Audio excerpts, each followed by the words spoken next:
You got the Philadelphia Eagles, 4-3 at Cincinnati, taking on the Bengals, 3-4. I believe Cincinnati is favored by 2.5 points. Is that line correct, Mike? Yeah, they're favored by 2.5 points. Over under sitting at 47.5 for that one. Okay. Yeah, we could definitely talk about both teams' flaws. I think for Philadelphia, I'm concerned about the longevity, the sustainability of the tackle positions on that offensive end. Jordan Mailata did not. I don't believe he played. He's on IR actually with a hamstring injury. Um, and then as for Cincinnati, you saw a couple issues, a couple key injuries to Geno Stone, their safety. He had a really nasty shin injury. Good thing it's a contusion, uh, not more serious than that. And then we have Orlando Brown. He's day to day with a calf injury. Um, Seeing that it is week 8, these teams are relatively healthy. I know Cincinnati lost Dax Hill a couple weeks ago, but teams are actually starting to get healthy. I think it'll be a good matchup, even though these teams seem to kind of be disappointing this year. I do think it'll be a good game. If you guys have any takes, what do you think? I thought my biggest concern for the Eagles was, last game with uh, playing the New York Giants.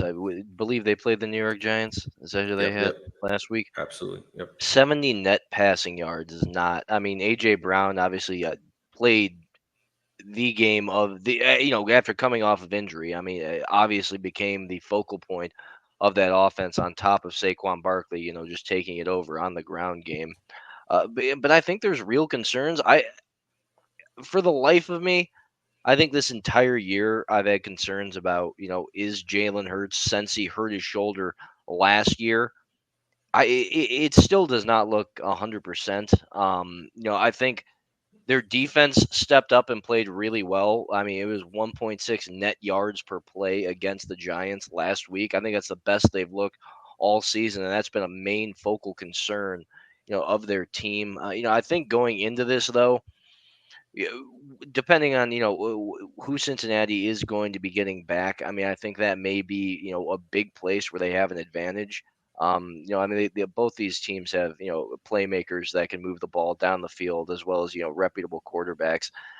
Uh, I think there's just way too many concerns on the defensive side of the ball for the Bengals.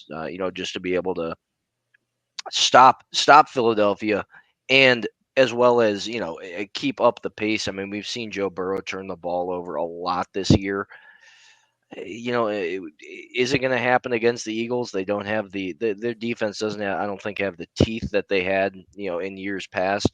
But uh, I lean over in this one just because of the skill players on the offensive side of the ball. I believe that is set at 47.5. I'll have to check that again. Yeah, 47.5. I lean over. I think if Philadelphia is going to be laying 2.5 points, or I'm sorry, getting 2.5 points, that might be one that you want to look at. I'd maybe wait until it gets to that magic number of 3.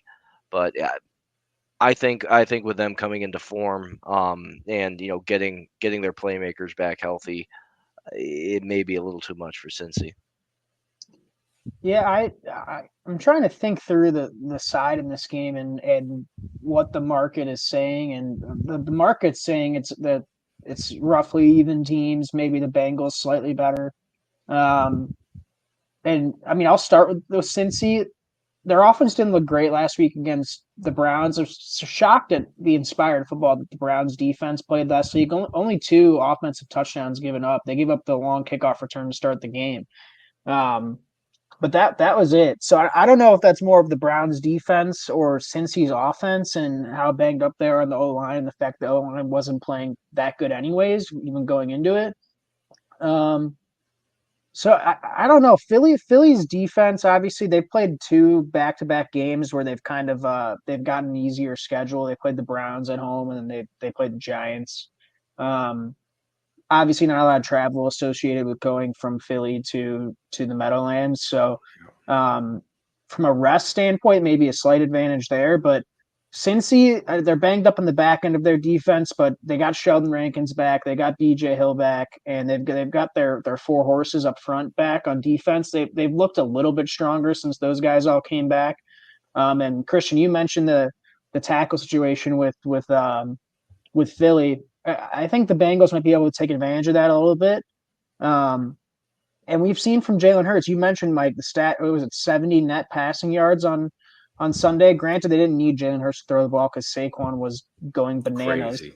Yeah. and they were up relatively quickly.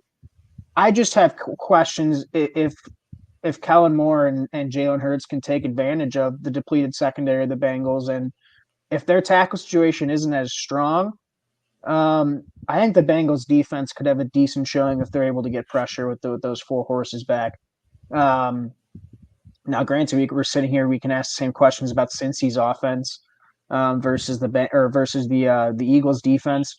Again, Eagles defense, you can make argument their secondary is probably a little bit underperforming. They're starting two rookies back there. Yeah. Darius Slay, I think he got banged up on Sunday. I don't know what his status is. I just remember seeing him limp off the field. So Yeah, he wasn't on the injury report today, I believe. okay, maybe he just got like a stinger or something. Yeah, the big names. Mailata seems like he's the biggest name. Becton is questionable. Goddard, obviously, he had a hamstring in that game last week. So we'll see. I have some reservations with the Eagles offense and with the Bengals four linemen being back.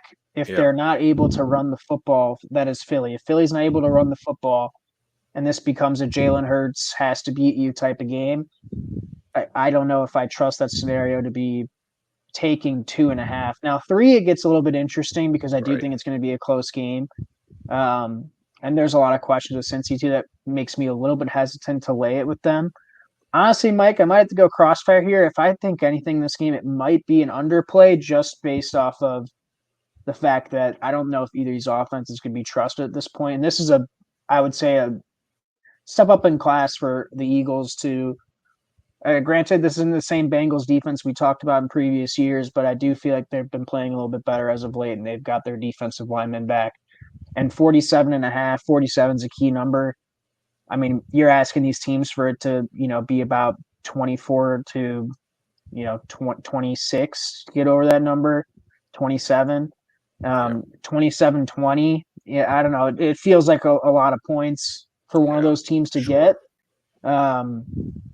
So if anything, I lean the under here, maybe lean Cincy, but if that number does get to 3, leaks out to 3.5, there could be some appetite for the Eagles as well. And one line that I think might actually be interesting to look at in this one, they said it's saying that Eagles 2.16 yards per play against the Giants last week.